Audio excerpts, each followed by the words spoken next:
All right. Hey guys, welcome to this episode this week. So, today I want to talk about this idea that life gives you opportunities to heal when it comes to OCD and anxiety and pretty much everything else. For those of you that don't know me, my name is Matt Cotty, and I'm a licensed clinical social worker and the founder of Restored Minds and the creator of the AAA Response.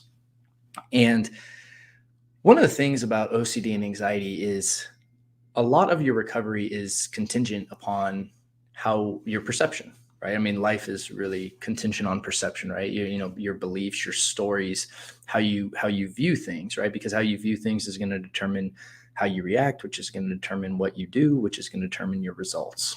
So when it comes to understanding OCD and anxiety, let's go ahead and step back and kind of like a higher, 50,000 foot view for a second and talk about, okay, like when we talk about dealing with OCD and anxiety, most people are, when they talk about their goals in treatment, like initially, right? When we first talk, like, hey, what's your goal? Most people will say something to the effect of, well, I want to get rid of these thoughts. I want to get rid of these feelings. I don't like these, right? We're trying to essentially move away from the pain, the discomfort we're experiencing, which is a natural human instinct, right? It's a very, very natural thing to do. Now, the issue with that is that it presupposes the idea that your major goal in life is to feel good, to be happy, right? That's what our objective is. And that's not necessarily the case, right? I mean, because in my belief, that's actually not the purpose in life, is to feel good, right? It's a more like hedonistic view. Whereas if the purpose of life is growth, well, growth often comes through discomfort. If the purpose of life is to evolve and to really self-actualize and reach the highest form of yourself, well, obstacles are going to be required to help you get there. And when it comes to OCD and anxiety, what I've found is that a lot of people view things that trigger them as these terrible events. In fact, they get so upset sometimes. I mean, I've seen people get really, really angry at other people and people for doing things that triggered them, and the person was completely like unbeknownst to it. I mean, whether it's touching a doorknob or contaminating an item, and the thing is that the other person is completely unaware that they even did anything, but they carry, like, people that I've talked to that really get triggered by certain events harbor so much anger and just resentment and just like, wow, I can't believe they would trigger me like that. And again, if we operate from the belief and the story that we're only supposed to feel good and that we're supposed to be happy, and when we're anxious we're not, so the goal is to get rid of anxiety, which means we got to get rid of triggers, it's going to lead to a very tough life, because it means you're going to have to control your environment. In fact, this is why, with extreme cases of anxiety, people will end up just staying in their house. I call that agoraphobia, right? Or they'll just be locked in their house because essentially there's too many external triggers that they're experiencing. But today I want to offer a reframe for the idea of triggers, right? And because once you can start to see triggers like this, OCD and anxiety, the symptomology you experience, whether it's intrusive thoughts, whether it's high levels of stress and anxiety, or anything else, the symptomology and the experience of it can make sense in a different way, right? You see, most of us, what we do is we just assume the idea that the intrusive thoughts are bad, the anxiety is bad, and we move away from it. We try to get rid of it, right? But what if we started to look at triggering events as opportunities for growth? And you might be like, well, Matt, that's dumb. I don't want to. No, that doesn't make sense. I don't want any part of this. But hear me out for a second. How has doing what you've been doing, right? How has that been working? How is looking at anxiety as a bad thing? How has that been working for you? These are questions that you're going to have to ask yourself on the path to recovery, because if you choose to view anxiety as bad and just blanket statement that, of course it's bad, and just assume that that's true, every time you experience it, you're going to do something to try to get rid of it, which is going to then paradoxically perpetuate the loop. Whereas if we start to understand that anxiety is an energetic experience in our body, right? That's what anxiety is. And if we actually kind of take more of a neutral stance towards it, as anxiety is not good or bad, it's just a thing. It's a thing we experience, right? See, so much of our reaction comes back down to how we define things, how we choose to view them, our perception of them. But anxiety, if it's just a neutral thing, then if we experience it, we don't have to have a specific viewpoint or kind of a like we don't have to have a specific belief structure that then causes us to operate in a very reactive state. So we can start to take a more intellectual approach to it, as well as not so much of an emotional reactive stance, and we can respond in healthier ways. So with anxiety, the reason that I want to bring this up is because triggers are going to happen. Things are going to happen in our environment that are going to trigger us, where that are going to cause an emotional reaction in our body, right? That is uncontrollable. You cannot fight that if you're going to live on this earth as a human being. Like, you are going to have things that cause reactions, and people are going to say things you don't like. Things are going to happen that you don't want to happen. You're going to experience things that you're afraid of. But that's just it. It's your fear that you're experiencing, right? Most people don't realize fear is mainly driven on perception. A good example that I use all the time is I don't particularly like snakes, but I've watched people who handle snakes and it doesn't bother them at all. It's the same exact snake, but we're having two completely different reactions to it. There's people that are afraid of flying. There's people that love flying. There's people that, are afraid of germs. There's people that don't care about them, right? Every fear out there. So many of us think fear of an item is a universal thing, but it's really based on perception. Almost always. So if our fear gets stimulated based on a trigger that we don't, aren't expecting or, didn't know was going to happen, instead of viewing that as a bad thing, I want to challenge that today. And I want to offer the idea that what if we use that as an opportunity for growth? What if we begin to look at our triggers and the times that we get stimulated, or the times that we get an emotional reaction kind of hits our body. And again, we're talking about the uncomfortable emotions that we experience. Could even be things like anger, right? Stress, sadness.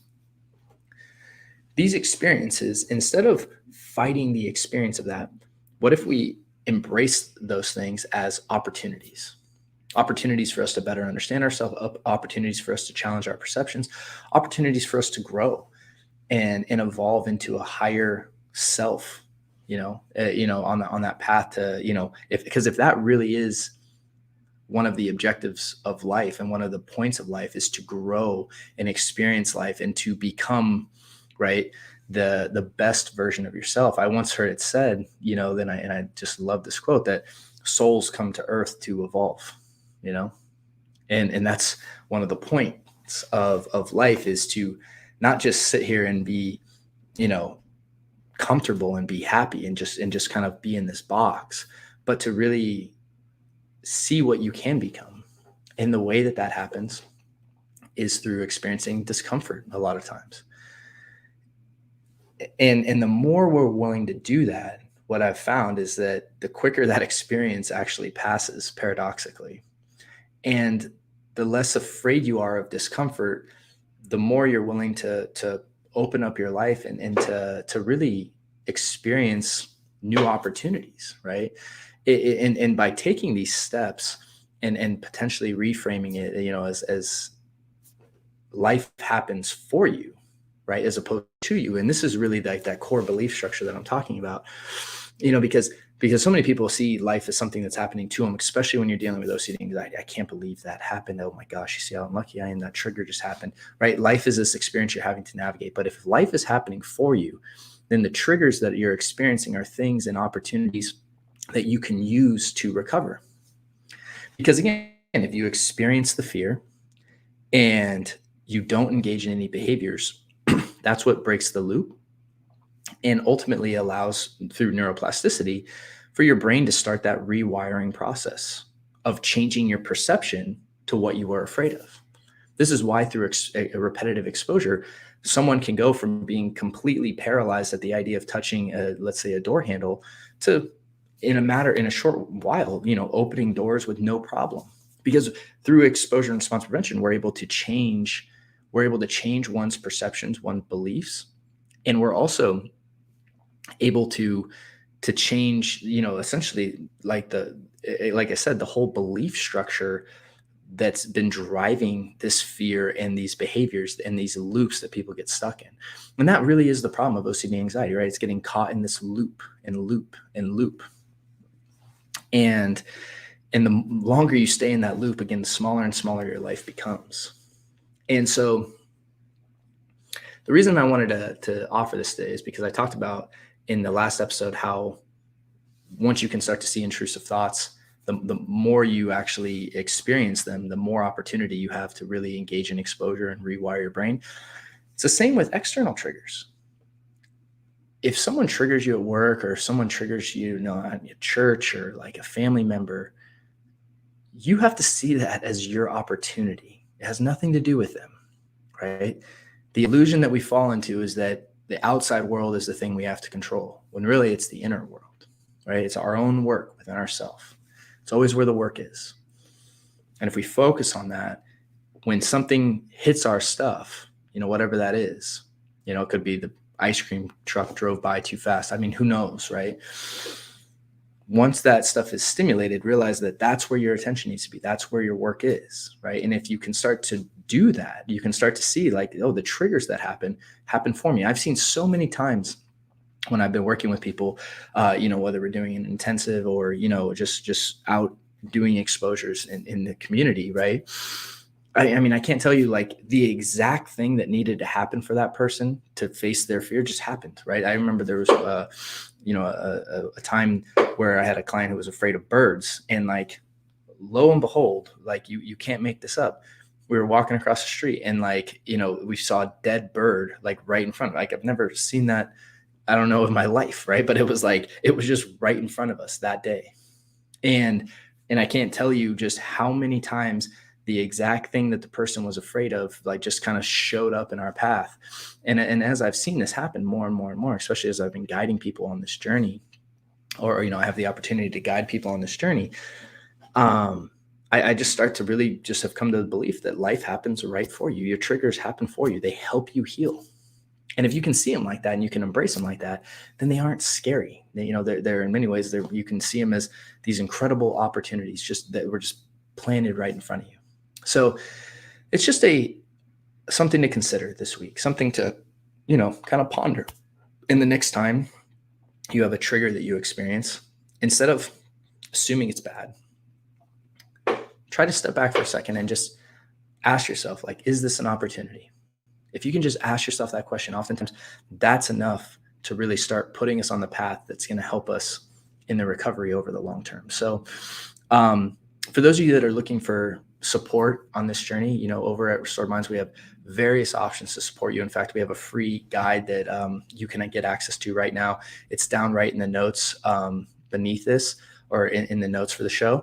So you can just you can download that and start there, and it'll talk about the AAA response and kind of talk about, how you can start using it in your life. But we also have, again, self-directed programs, group programs, as well as individual. And so if this is something that you wrestle with, and you struggle with OCD and anxiety, it's not a journey that you need to go on alone. In fact, I'm going to be moving into a series on that, of why getting guidance is so important. And really, it's kind of your shortcut to recovery, because the guidance allows you to bypass a lot of the mistakes that other people make, instead of trying to go through it and learn it yourself. So anyways, over at Restored Minds, we have a bunch of resources for you. Please check that out. As always, please help us out on the show by liking and subscribing and sharing, however you can. And if you can, also please leaving us a review on iTunes, because that will help, our rankings as well. So, but anyways, I hope you guys have a great week. I look forward to continuing and starting this new series actually on guidance and coaching, because I just see it's so valuable and something that I'm really excited to talk about next week. And with that said, hope you guys have a wonderful day. All right, take care.